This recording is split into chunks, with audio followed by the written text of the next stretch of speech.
Welcome to Falcon's Ledge. I'm Austringer, and you're watching Learn With Me, a new series where we can learn DCS together. Today we're going to be flying the air-to-air refueling mission for the F-16 Viper for DCS World.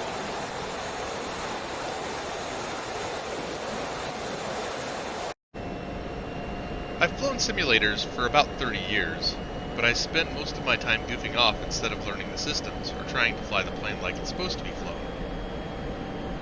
I decided that an attempt at air refueling would be a good way to get back into the swing of study systems. Ready, pre-contact. And the F-16 does it like a charm. Return pre-contact. This is not my first attempt at boom air refueling, but it is my first attempt after upgrading to the Warthog.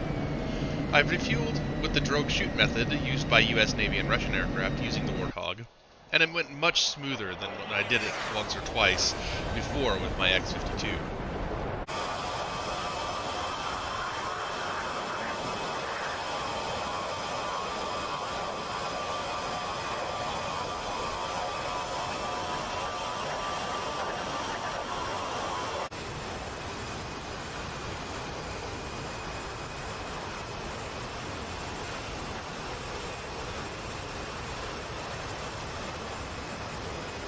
Refueling with the boom system is comparatively different than refueling with the drogue chute method.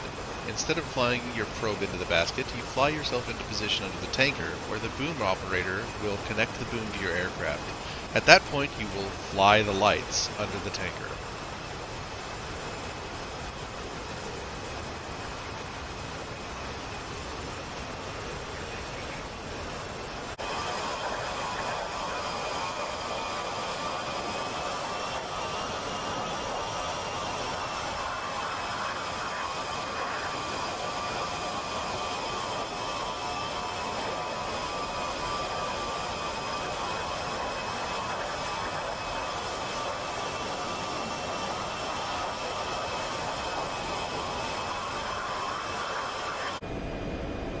The lights under the tanker are called the pilot director lights, or PDL.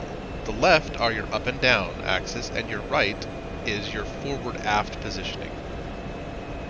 The idea is to keep the green lights in the center of each one of those strips while maintaining center line using the white strip running along the bottom of the tanker. Staying in position requires very small movements of the stick and oscillation of the throttle. I've heard it described as thinking the stick, not moving the stick.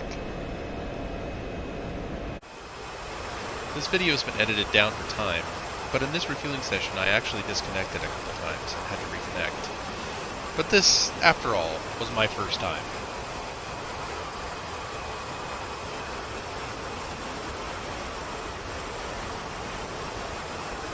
Part of the way through, I opted to add about a 10% curve to the X and Y axis of my stick. This helped out a bit. Generally speaking, I don't think the Viper needs any curves, but if you're having trouble with oscillation up and down, usually adding some curves might help. At this point, I was done refueling, and I took up the waiting position to the right side of the tanker.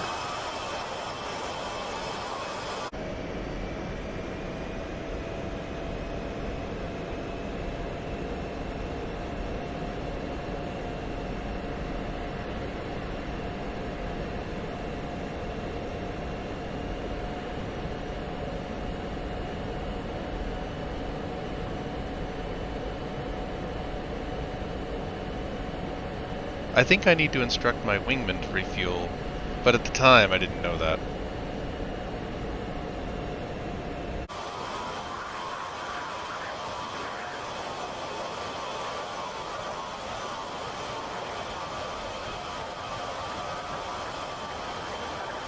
After waiting some time for my wingman to refuel, I decided to bug out.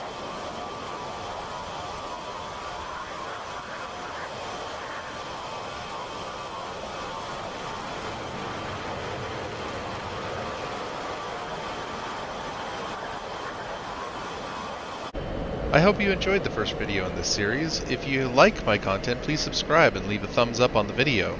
Please leave a comment if you have any suggestions for future content. Have a great day.